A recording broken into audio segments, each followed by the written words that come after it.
You, Alicia. So this is Tom Cross. I'm the Director of Security Research at Landcope, and I'm going to spend the next hour talking to you about an insider threat. I think that insider threat is one of the most, I guess, underestimated or underappreciated topics in computer security. We tend to spend a lot of time focusing on external threat actors. We focus on the organized criminal groups that are putting malware on people's computers. We focus on, state-sponsored adversaries and the advanced persistent threat. We don't spend as much time thinking about malicious things that can be done with computer systems by the employees that work for our own company. And I think that it's a topic that involves a very different perspective on how you approach computer security than many topics involving external threat actors. And I think it's time that people had a better understanding about how to approach this topic. I'm going to give you a few signposts about how this talk will unfold. The first thing I'm going to talk about is how big of a problem insider threat is. That's a topic of debate. And I have some different data sources that can give you an impression of how big that problem is. The second thing I'm going to talk about is really who commits insider crimes and why they do it. There's some excellent data about that topic that's available. And then, what are the different tool sets that are available that can help you manage that problem? And ultimately, I'm going to leave with some specific guidance of what to look for on your network. So how big of a problem is insider threat? Like many computer security topics, I think that this one is dominated by both mythology and fear. On the mythology side, there's, throughout my entire career in information security, there's always been these people who make assertions about how big a deal insider threat is. Often I'll do a whole talk about outside threat actors, and someone will come up to me afterward and they say, well, the insider threat is the most significant threat, or the biggest threat to organizations. And well, how do I know that? What are the statistics that support that assertion? Often people don't actually know why they think that that's the case. On the other hand, fear is a factor. Executives tend to pay attention to what is being reported in the news media, and when there are major incidents involving insider threat reported in the news media, that causes executives to start asking the IT security professional questions about how to deal with that problem. So a few years ago, when the WikiLeaks situation occurred, where a large number of documents were disclosed via WikiLeaks to the internet, a lot of executives were asking, well, could this happen to our organization? We have a lot of sensitive information. Could somebody take all of our sensitive documents and dump them on WikiLeaks? And so it prompted a lot of hand-wringing about insider threat. I think Edward Snowden has had a similar impact in that it's raised the topic again. People are thinking about it again. They're thinking about it because it's in the press, and then a year or two later, people have forgotten about it, and it will shuffle into the back of their minds again until there's another major news outbreak. And that's not really the right way to be managing computer security threats based on reacting to news media events. We should have a consistent approach to this over time. The other factor that I think is really important is cynicism. Josh Corman said a few years ago that cynicism is the core competency of the security industry, and I think that is that's absolutely true. As computer security professionals, we have a tendency to be bombarded with all of this hype, all of this mythology, and all of this fear, and so we react negatively to it, and our pendulums can swing too far in the other direction. So I've seen a lot of people who argue that insider threat is not a problem at all, and it doesn't deserve any focus, and I'll show you why in some of my data sources, but I don't agree with that perspective either. So I want to talk about a few data sources that provide us with some information about how commonplace insider threat is as a problem. The first data source I'm going to talk about is the Verizon breach report, the DBER, which is in my mind, probably the best document that's out there about computer security incidents that studies them from a statistical perspective. It's widely read within the security industry, and in fact, the latest version of this DBER was just released by Verizon, I think this week, and they talk about insider threat again this year. So certainly, if you're in InfoSec, you should probably get a copy of that and scan through it. So last year, when I was talking about insider threat a lot, many people came to me and they said, well, insider threat is only 4% of the cases in the Verizon DBER, so it's not really a big deal. There aren't a lot of incidents happening, and it's not something that people need to be focused on. And so I built this slide as a way of providing some perspective. That 4% statistic comes from the 2012 DBER. In the 2011, insider was 17%. In 2010, it was 48%. In 2013, the number was actually back up again. And if you look this year, they did sort of a year-over-year analysis, and you can see that the number of insider threat cases that they work remains fairly consistent year-over-year. It's not really something that's influenced by trends. It's a constant drumbeat, a low-level drumbeat that affects approximately 10% of the 10 to 15% of the cases that they end up working. One thing you might notice here, so I mean that 4% statistic was really aberrant, and it didn't actually represent a decrease in incidents. It was really because of the increase in external incidents that year, and it fed into some of the cynicism in the security industry about these topics. But in fact, insider threat is a significant issue. You can see in these statistics that there's a fair amount of overlap between cases that involved external agents and cases that involved insiders. These statistics these percentages add up to more than 100%.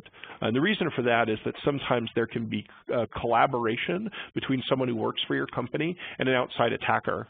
For example, often in cases of fraud, what will happen is that an organized criminal group will find someone who works for your company and they'll recruit them to work with them to steal information. So that's where you see a collaboration between external and internal attackers. Another thing that I like to point out with respect to the DBER is that in 2012, 3% of the incidents that they worked involved SQL injection. We know that SQL injection is a really big deal. We know that attackers frequently target SQL injection vulnerabilities. A great deal of effort is spent to address SQL injection as a security issue on networks. In 2012, SQL injection was involved in fewer of Verizon's cases than insider threat. So if you should be perhaps spending as much effort on insider as you are spending on SQL injection based on that perspective. So there are some other data points that are worth evaluating as well, in addition to the DBER case percentages. This study is a study that the Potemon Institute did in collaboration with Solera Networks, and they went around and interviewed a lot of IT professionals and asked them what type of data breach they experienced in the past 24 months. And I think what's really important about this chart is that the most common answer is employee or contractor negligence. That's a really important issue, and I think that people underestimate it as a security problem. Often, the reason that you're having to publicly disclose that data has been lost by your organization is because one of your employees had it on a laptop and they lost the laptop. The laptop was stolen, they left it on an airplane, they tried to go back and it was gone. That is the most common way that data ends up getting disclosed. Or perhaps they're building a test site somewhere and they just put it out on the internet and they didn't realize that they had done so. So I think that people really underestimate employee negligence as a legitimate security issue. And I think often when people talk about insiders being a problem, they're talking about negligent employees. And I'm going to get into this soon, but I think it's important that we understand the different kinds of insider threat that exist, and we think about them differently because each of them requires a different policy response from us. If you look at the statistics, if you look at malicious insiders, which is really the focus of this talk, you can see that 14% of the organizations that responded said that they had experienced a malicious insider incident. And that's almost as many as had experienced external attacks at 24%. So I would say, a fairly broad cross-section of organizations have experienced an incident involving an insider. Now, another question you might ask is how expensive was that incident to the organization? So here's a third piece of or source of information that's really valuable when it comes to insider threats, and that is the research that has been going on at Carnegie Mellon's CERT. They've been doing research into insider threat for over 10 years now. They have hundreds of cases in their case database of real insider threat incidents, and they've analyzed those cases in order to identify patterns in what happens and how organizations respond and how they're effectively able to catch this stuff. Actually in 2012, they published this book called The CERT Guide to Insider Threats. I think that this is the best resource that's ever been made available on the subject of insider threat.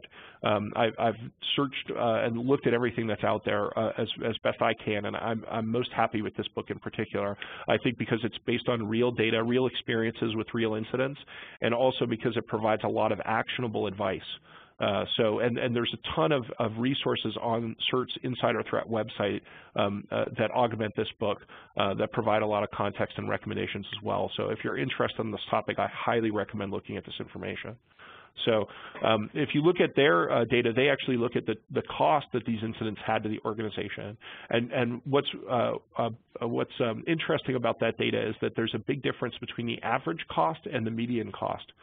So for IT sabotage, which is a kind of insider threat where someone trashes systems in your network, you see an average cost of $1.7 million, which is really high, but the median cost is much lower. It's only $50,000.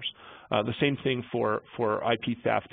Average cost is extremely high, $13 million, but the median cost is only $337,000. So, and that's per incident. But what this means is that there's sort of a power law in effect here, where there's particular incidents that are extremely expensive, and that causes the average cost to be really, really high. But the median cost is much lower because the majority of incidents have a very low, a relatively low cost. So that's what you can see on this chart at the bottom of this slide, sort of a power law distribution, which means you've got a large number of low-cost incidents and then a few incidents that are really, really expensive. And so that's a way of conceiving the cost of these incidents potentially. And the question is, are you going to experience them?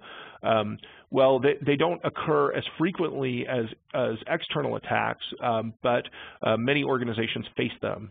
You know, maybe 15% of organizations will experience one of these incidents. So it is something that you're almost as likely to experience as an external attack, although you probably won't experience as many of them.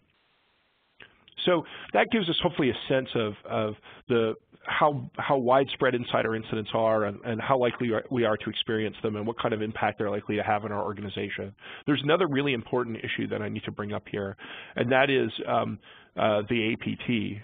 So the Mandiant has a really good trend report as well that talks about sophisticated targeted attacks. And in their 2012 report, they said 100% of the cases that they worked that year involved bad guys that used valid credentials. So they logged into the network using someone's legitimate username and password. Malware was only installed on 54% of the compromised systems that they analyzed, which means that 46% of these systems had no malware. And so what's important about this is that a lot of our security solutions have to do with detecting exploit activity, and they have to do with detecting malware. But if we have bad guys that are logging into our network using someone's legitimate username and password, and they're not using exploits, and they're not using malware, then we have to think about how we can detect that activity. And that activity is not going to be detected in a traditional way. And it really has to do with the behavior of that user and whether the behavior of that user is consistent with the behavior that they typically engage in. So based on that, I think there are three kinds of insider threats. I think that they're separate, and it's really important that we understand them, understand what they are, and understand that there are different approaches that are appropriate for dealing with them. And this is one of the most important points that I try to get across when I talk about insider threat. And sometimes you know, people get confused about the definitions that I'm creating for these terms. So I wanted to emphasize this as much as possible. First of all, there are negligent insiders, employees who work for your company who do something stupid that involves data being exposed. They didn't mean to expose data. They weren't out to cause damage. No external third party was involved in influencing them to do it. They just accidentally or negligently did something that caused data to be exposed. And actually, that's the most common reason that data will be lost in your organization. And there are certain things that you need to do to try to mitigate that risk. Secondly, there are malicious insiders. So these are people who work for your company who have done something intentional to expose data. So they've tried to steal information from your company, or they've tried to destroy systems that work within your company. So they are an employee who has become an adversary. And then the third category are compromised insiders. These are employees whose access credentials or personal computers have been compromised by an outside attacker. So the person who's logged into the network, who's accessing the systems and appearing in the logs, is not really the person that they appear to be. They're actually someone else. And I think it's important to keep these three things separate. Sometimes when I talk about negligent insiders, people think, oh, somebody who clicked on a phishing email and got their machine infected, but that's actually not what I'm talking about. That sort of although that does represent a sort of negligence, it also involves an external attacker who has compromised their system. And so in that context, I consider those to be compromised insiders, and that their machine is compromised and potentially their account credentials are compromised. When I think about negligence, I think specifically about actions that that user has taken that are negligent, that involve data being disclosed. So before I get into what are the things that you can do to address these three classes of actor, I want to make an observation which I think is really interesting. In computer security, we typically think of that if a security control is not absolutely perfect, then it's worthless. And that's not an assumption that we apply in the world of physical security. So if you think about locks that everyone has on their door to their house and to their office, chances are pretty good that those locks are easy to pick. If you have a little bit of practice with lock picking, you can probably pick the lock on your door at your home, or the lock at your house. And so because those locks are easy to pick, you might ask yourself, well, why don't I get rid of them? Why lock my door? What's the point? In computer security, those kinds of questions get asked a lot. If you've got some sort of security system, quote unquote, that's easy for people to evade, and just requires a little bit of skill, a lot of people argue, well, there's no point in having that security system at all. You should just get rid of it because it's not protecting you. And I think that the fact is that there's a different dynamic that occurs on the internet versus what occurs in the physical world. In the physical world, it might be easy for people to pick these locks, but they'd have to go to the trouble. And so the lock keeps honest people honest. Secondly, while they're going through the process of picking the lock, they might get caught because it takes a certain amount of time to do that. So there's a physical deterrence effect that exists as a consequence of the locked door. When we think about the internet, those factors don't exist. I think the reason is that often the threat actor is in a different country than the computer they're attacking, and it's very easy for them to obfuscate the source that they're coming from. And so there's no deterrence factor. They can take their time to break into the network, and if someone observes them doing that, the worst thing that's going to happen is they're going to get kicked out. They're certainly, it's much less likely that they're going to get tracked down and arrested. And so, that's why we're on this footing where we have to think about controls that work perfectly all the time. In the context of insider threat, the dynamic is different. It's different because the person who's committing the crime actually works for the organization, and you can get your hands on them. And so it's possible to create a deterrence effect. Furthermore, in the context of negligent people, it's possible to keep honest people honest. It's possible to develop business processes that shuffle people in the right direction. And so these kinds of things aren't things that we usually think about in computer security, but in the context of insider threat, we need to think about them. And so there's a whole bunch of controls that we would usually eschew that might be valuable in this context. When you're thinking about deterrence, for example, what we're going to find, and I'll show you this, is that often people who commit malicious acts as insiders do so impulsively. They do so because of some thing that happened that they reacted negatively to, and this is their counter reaction. And so if they know in advance that there's a chance that they might get caught, they might reconsider that action, even though in theory it's possible for somebody to evade those controls, or even though those controls do not work 100% of the time. So that's an important point, and you'll see it play out as we go through this talk. So let's go back to our 3 kinds of insider threats. Negligent insiders, people who work for your company who've taken some action that was stupid or negligent that caused data to be exposed. What can you do? I'm not going to focus a lot on this actor in this talk, because this talk is really about malicious insiders. But you know, there are things that make sense. Access controls make sense. Again, keep honest people honest. I think it's important to think about what business processes people are engaged in, and find ways to facilitate those business processes that don't involve violating your policies. If the easiest thing to do is also the right thing to do, then that's what people are going to do. Whereas if the easiest thing to do is the wrong thing to do, then that's what's going to happen. So you really need to think about what work people are trying to get done and how you can facilitate it. Let me give you a specific example. Often negligent insider data breaches occur because somebody is building a test or development system, and they put that system out on the internet, and they put it out there with real data, with PII or something to that effect, because they're trying to get their job done. They're trying to develop the system, and they need a data set to test it with.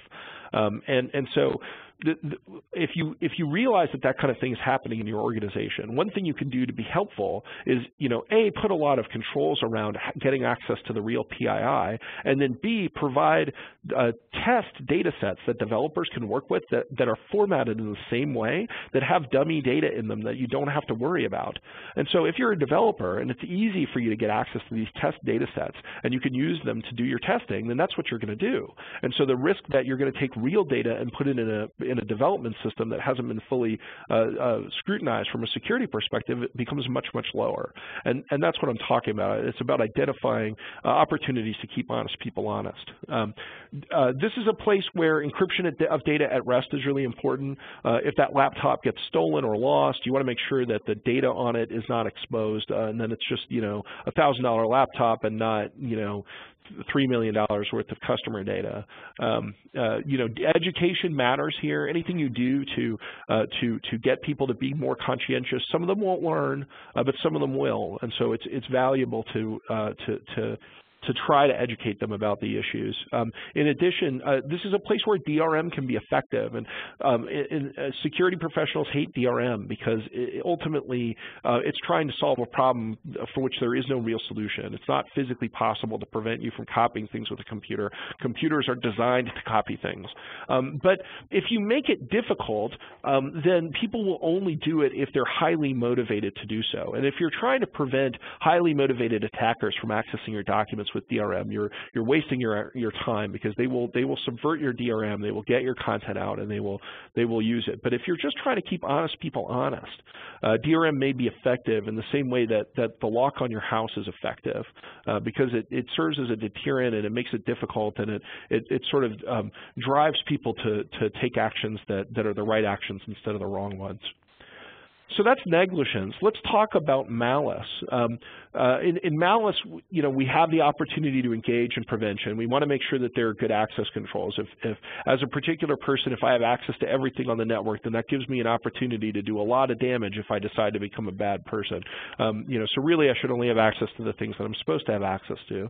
And checks and balances are very good, particularly when you're dealing with financial information. If somebody is entering financial transactions, or they're dealing with, you know, people's you know, credit cards or other PII in the course of their job, it's important to make sure that maybe you've got multiple eyes on those transactions that are taking place, so that you know, multiple people would have to collude in order to subvert that process. You can also potentially detect malicious insiders, and you can deter their behavior through monitoring. Again, a lot of these people do these things impulsively, and if they know that you're watching, they are less likely to do it, even if there isn't a 100% chance that they would be caught. I'm going to go through a lot of detail about malicious insiders as a topic. Compromised insiders are a whole other ball of wax. unfortunately, we can't rely on deterrence as a way of controlling compromised insiders, because you're talking about an external threat actor who you're not going to be able to get your hands on, and so that becomes a much more challenging problem. And I will talk a little bit about that later on in the talk as well. So. Who commits insider attacks? Let's talk about that. So this data comes from that research that CERT at Carnegie Mellon has done. And again, I think it's tremendous research that provides really great actionable information about insider threat as a problem. They looked at all the cases that they had collected, and they categorized them, and they came up with 3 primary categories. One of them is sabotage. So this is a person who is destroying systems on the network or destroying data. One of them is fraud. So this is a person who is stealing fungible information. So they're engaged in they're stealing people's credit card numbers, or they're putting phony transactions through a financial transaction system that exists within the company, things like that. The third category is theft of intellectual property. So this is an engineer who walks out the door with the source code for the software application, or a sales guy who takes the database of customer contacts when he leaves the company. So if you think about these 3 different categories of attack, they really have a particular profile in terms of what is happening, why the person is doing that thing, who the person is, what role they have in the organization, and actually how they go about doing what they're doing. And that's the really interesting insight out of CERT's research. So IT sabotage is typically committed by a technical employee who has super user access to systems. It's usually after they're terminated, and they rarely use their own credentials to do it, and it often happens after hours from remote. The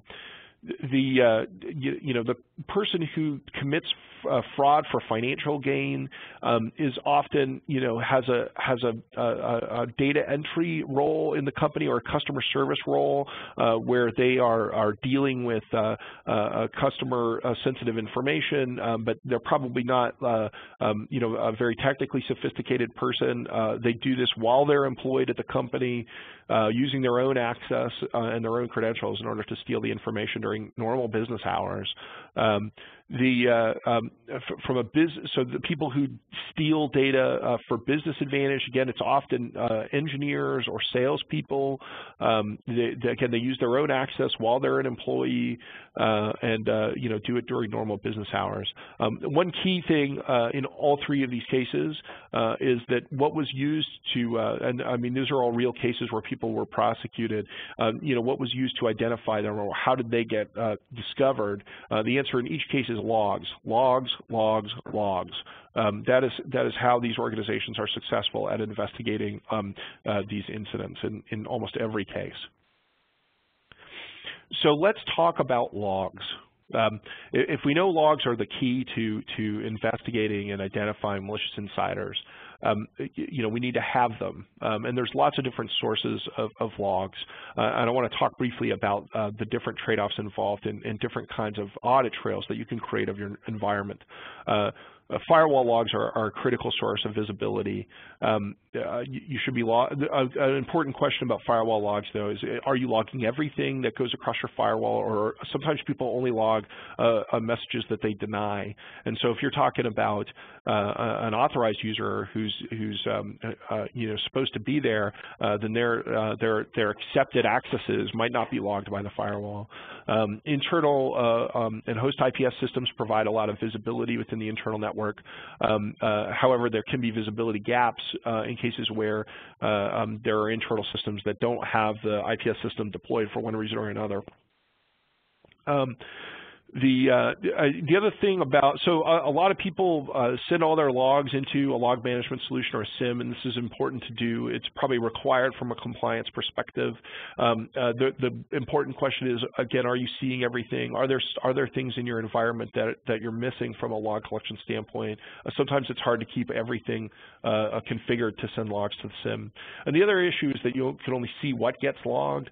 So if a computer is compromised, the first thing that somebody does is they manipulate logging. They deploy a rootkit that hides themselves from the logging, and so those kinds of events, they aren't going to show up in the SIM, and so that's a question about what you're missing from a visibility standpoint. NetFlow, which is what we work with here at Landcope, provides lots of breadth into what's going on in the internal network. You can see transactions coming up off of systems regardless of whether or not you have your host IPS agent installed on them.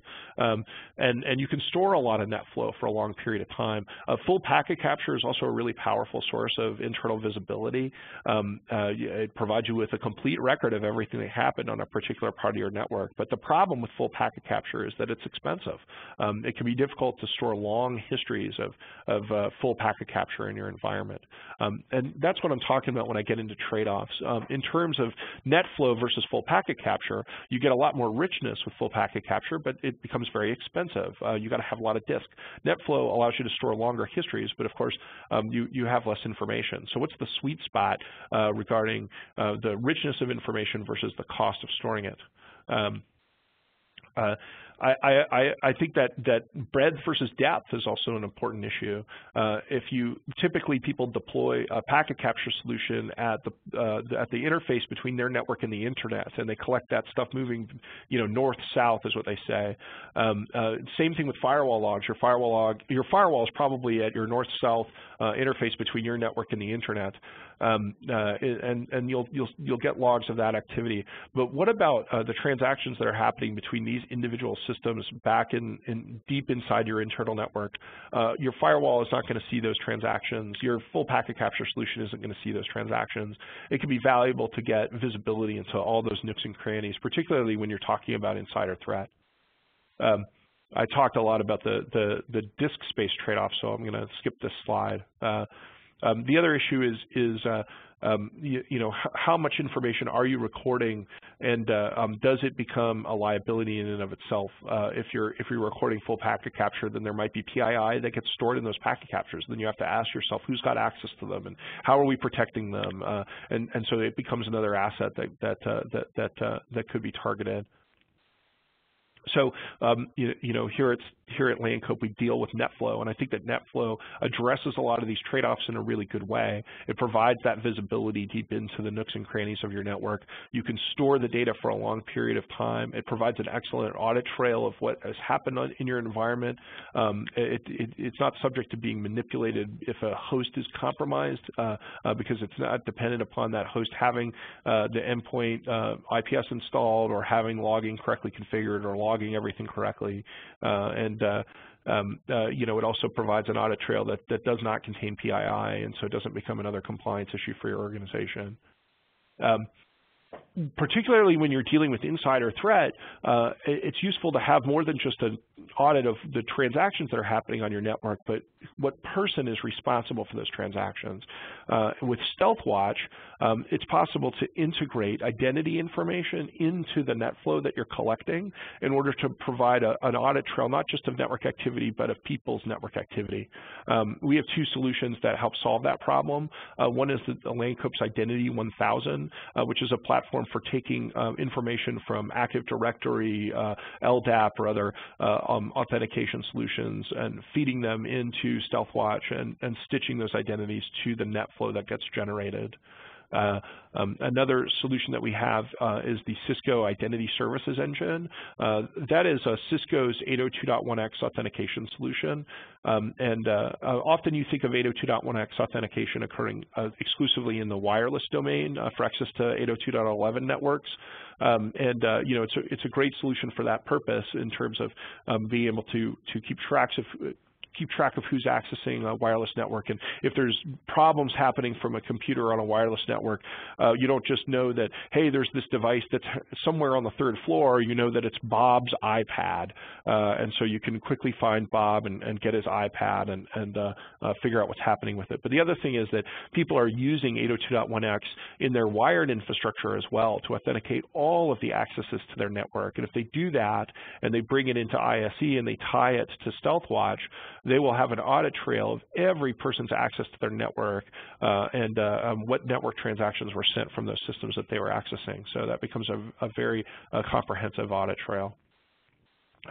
Once you've got all that identity data in, it's possible to do investigations based on user. So in StealthWatch, you can go in and put in a username, and you can get back a report of all of the different IP addresses that user has had on the network as they used the network, and during what period of time. You can get back stitched together lists of the different network transactions that they issued as they moved from IP address to IP address, as they you worked in the office and then went home and worked from home. And you can also see the security events that fired on the host that they had at a particular time, if there were particular suspicious or alarms that fired associated with that user at a particular time. You can see all that information there. So it becomes really easy to go in and do a user-centric investigation of the activity that happened on your network. So you've got this haystack now. You've been collecting NetFlow, you've been collecting logs, you've been collecting packet captures. You have all kinds of data. Hopefully, some of it is identity stitched. How do you find the needle? How do you find the malicious actor within this huge haystack of data? So I think that the way that we need to think about this is by going back to those definitions that I provided of the kinds of insider threats that occur: IT sabotage, financial gain, and business advantage. If you'll remember, each one of these categories of attacks involves a particular kind of behavior that the individual is engaged in, and a particular profile of a person who would engage in that kind of behavior. And you can find that based on those profiles, that can help you sort of zero in on what you want to look for in your haystack. So let's talk about theft of intellectual property, because that's a pretty hot topic, particularly in the context of Julian Assange and Edward Snowden. If you look at CERT's data, again, I said before that a lot of these things seem to happen impulsively. Typically, if someone is going to steal intellectual property, they're going to do it within 30 days before or after resignation or termination. So it's someone who's leaving the company. So you could build a business process around that, where you have HR come to you and they say, well, this person terminated unexpectedly, and there's some suspicion that they may have taken data, and that gives you the basis to go in and do an investigation of your data set and see, if you can confirm whether or not that suspicion is true, and of course allows you to narrow the task. Instead of investigating every user all the time or investigating every user that terminates, you can focus in on users that are, and also instead of looking at all of the time that they worked for the company, you can focus in on those last 30 days and most likely catch something. Most of CERT's exfiltration cases occurred over the network, and most of them occurred over email. Email with large attachments to third-party destination. Another issue is large amounts of traffic to the printer. So Lanecope had a customer that had a story just like this. They had a user who left the company under sort of strange circumstances, and they decided to investigate it. They looked at StealthWatch, they looked at that user's computer, and they saw that a great deal of data was going from that computer to another computer on the internal network. They looked up that IP address that the data was going to, and they determined that it was a printer, and they went to that printer, and it turns out it was the kind of printer that stored the last 10 documents that it printed out in memory. And they looked at those documents and determined that those were confidential documents that were being printed out, and they were able to launch a larger investigation based on that initial triage. So in that case, StealthWatch was very effective in this way at enabling a company to investigate a potentially suspicious person and find evidence that something was being stolen. We have a lot of capabilities in StealthWatch that are designed to automate some of that for you. For example, we do automated data loss detection. We track every host in your network, and we see how much data those hosts send to the internet every day. And if a particular host sends way more data to the internet today than it usually does, then that fires an alarm called suspect data loss. And that alarm can be really helpful for identifying cases where people are uploading a lot of information over the network. And again, you can correlate those alarms with other information from HR to have a very focused investigation. We also have some new events in version 6.5 of StealthWatch that are designed to identify cases where people are moving data around in the internal network before exfiltration. The suspect data hoarding identifies a case where a particular person seems to be downloading a massive amount of information from the internal network, and it's not something that they usually do on a regular basis. So that can identify a case where someone has decided to dump a database or dump files from various systems on your network in advance of walking out the door with them on a laptop or a CD-ROM or a USB thumb drive. We also have sort of an alarm that works the opposite way called target data hoarding. And what it looks at is how much data gets downloaded from a particular machine by the rest of the internal network on a given day, and identifies a situation where a lot more data got downloaded from that server today than you would typically see. So for example, if you have a server with a bunch of PII on it, you could use target data hoarding to automatically profile how much data gets removed from that system every day, knowing that there are a lot of business processes that probably access it on a regular basis and extract data from it. And that alarm will fire if you see a significant spike in data downloads from that server, and that might indicate that someone is attempting to dump the entire database instead of just engaging in individual transactions. So let's talk about another category, and that's IT sabotage. And what CERT recommends with respect to IT sabotage is targeted monitoring of employees who are on the HR radar. So this is someone who, again, it's either before or just after they resign from the company. They're disgruntled. Their manager knows they're disgruntled, and so there's these clear indicators that this person is on edge and maybe about to do something bad, and then something bad happens. And so what CERT recommends is working with managers, working with HR to try to identify people who are at risk as far as that's concerned, identify people who are very disgruntled and who may have made threats, based on that information, it may be possible to focus investigations on those people, and that may enable you to identify evidence that something has happened. Often these people do this stuff after hours. They may be doing it with someone else's account. There's a specific story in CERT's data about an IT sabotage incident that I think is worth repeating. It's an individual who was fired from their job. They were fired on a Friday. They went home. They were angry about what happened, and they decided to drink their sorrows, and so they got drunk. And then they sat down at about 10 or 11 o'clock at night in front of their computer, and it turned out that they still had an active login session into the corporate network. So what happens is that when someone is terminated, often in IT, what will happen is that their accounts will be pulled out of the access control system. So the Active Directory or the LDAP will have their account removed. But when you do that, that does not disconnect any active sessions that account was used to create.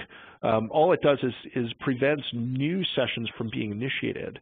And very few businesses have a business process at termination where they're able to determine whether that person whose account is being terminated has active sessions at the current moment that also need to be shut down. And so in this case, the individual, their account had been pulled out of the Active Directory, but they still had an active session that was logged in, and they sat down and started destroying data. I'm sure when they woke up the next morning and they sobered up, they regretted what they had done, but at that point the damage had been done. I think it speaks to the need for a specific business process to go and look when you terminate somebody to see, not just to pull their access for future connections, but to see if they have any active sessions right now that need to be disconnected. And NetFlow is a good way to do that kind of investigation. So again, like you can pull up a user report in StealthWatch, and it will show you, what active sessions or what IP addresses in the network are associated with a particular user, and so that can tell you if that user pretty quickly if that user has a current VPN session, for example, that needs to be pulled down. I think something that's hopefully come through as you've listened to me talk about specific ways that you can address some of these particular threats is that combating insider threat is a multidisciplinary challenge. Unfortunately, many organizations see it as a computer security problem, and they think computer security problems are specifically for the IT team to handle.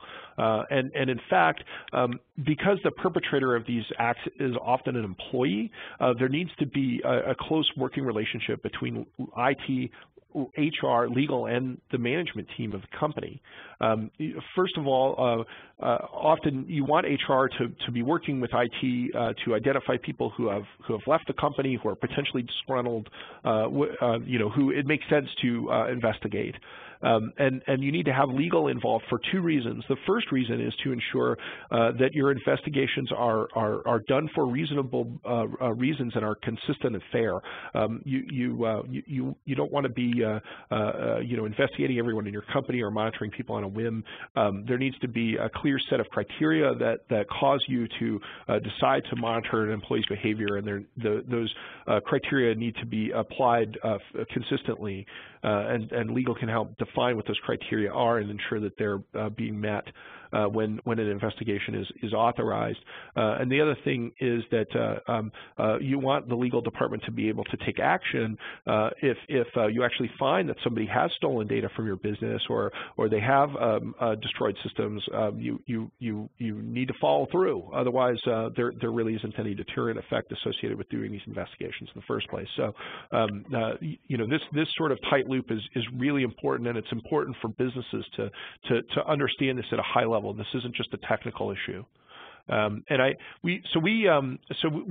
Landco worked with the Ponemon Institute to survey a number of IT organizations about incident response, and we put this study out, which is still available from our homepage on incident response. It's a really good study. It looks at how prepared organizations are to deal with computer security incidents and what they need to be doing to become better prepared. One of the questions that we asked in the study is whether or not your organization has a multidisciplinary insider threat management program, and the results are striking. So the majority of the respondents said no, they have absolutely no insider threat management program, and I would guess that many of these organizations don't know where to start in terms of building one. So hopefully in this talk I've provided some references to places that can provide some information about how to build such a program. Certainly the CERT book is a great reference, and there's also some information in the Verizon DBIR that's more high level. And if you look at this, many of the organizations that do have an insider threat management program will say that it's limited to IT. And so as I think I've just illuminated, that's not going to be very effective because insider threat is not a technical problem. It's really a human problem. It's a business management problem. And in order to be effective at managing that problem, you've got to have a multidisciplinary team. So I think that this sort of represents the fact that there is a lot of learning that we as a computer security profession need to do about how to manage insider threat effectively, and that organizations in general need to do about how to manage this problem effectively. So I want to leave you with another specific example, and this is one that we use in a number of different contexts to just show how an investigation could occur. So in this case, this user named Baron has a suspect data loss alarm that fired on their host where they had 8 gigs of data that they suddenly sent to the internet, and typically their host does not do that. So that created an anomaly event within StealthWatch. And so we want to investigate that incident. So we pull up the quick view of the flow involved in that data loss, and we can see what time of day that transaction occurred. We can see how much data was sent. We can see that it went to a server in the Ukraine. In this case, in some versions of NetFlow, it's possible to get the first few bytes of a of application data that gets included in what gets stored in the flow collector. So in this case, we are getting the application data, and we can see that this was a MySQL dump, so it's a database dump that's being sent up to Ukraine. So this suddenly looks like a very serious issue, and you can pretty quickly triage that.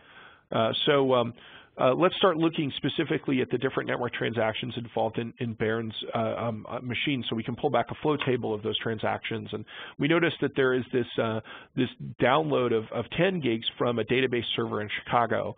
So we might that happened shortly before this upload to Ukraine. So we might assume that this download is the data that was being sent out to Ukraine. So now we know what was stolen. And again, we can see that this download occurred shortly before the upload to Ukraine began. We do a little bit more investigation of Baron's host, and we notice that in fact there's another channel going from their computer to Ukraine, and this channel is one that was initiated before either of the transfers occurred, and so this looks like a control channel. In fact, it's been open for quite some time, and so in fact we're no longer suspecting that Baron stole data from our company. We're suspecting that Baron's computer was compromised by an external threat actor, that they had malware on Baron's computer, and they were able to use that malware to steal data from a database and move it outside the company. A quick investigation of NetFlow can provide a lot of context and can really help you zero in on something bad that has happened on your network. So I really have three main takeaways from this talk that I want to underline. The first is that there are three kinds of insider threat. There are negligent insiders, which are employees that take a direct action that's either stupid or negligent, that exposes data that belongs to the company because they put it on a test server out on the internet, or they left it on a laptop somewhere that got stolen or misplaced. And actually, that's the most common way that companies end up having to disclose that they lost control of data because of negligent insiders. There are malicious insiders. Malicious insiders are people who work for your company who take some malicious action to steal data from your company or to destroy systems that belong to your company. And then you have compromised insiders, people who work for your company whose account credentials have been compromised by an external actor or whose computers have been compromised by an external actor. And so really the person that's logged in with that username and password or who's on that computer is not who they're supposed to be. And these are three different kinds of insider threat, and they really require three different strategies to respond to them. So the second big point I want to make is that managing the problem involves logs. You need an audit trail of what has happened in your environment so that you can go back and investigate. You may not, when you learn that something suspicious has occurred, at that point, the thing that you're concerned about might have already happened. So you need to be able to go back into the past and look at evidence. And that's how these insider cases, in every case, are successfully investigated and mitigated. Visibility into the internal network is a good way to generate logs that can be used to investigate. You really need a multidisciplinary team that's doing those investigations. And ultimately, if you communicate to your community, which you should, that you have the capacity to do those investigations, that can have a deterrent effect and can cause people to decide not to engage in that behavior when the moment arises. And that deterrent effect can have a significant impact on your success here. The third major point is that StealthWatch can be a powerful tool for combating insider threat. We have user identity integration in the NetFlow that enables you to do user investigations of your network activity.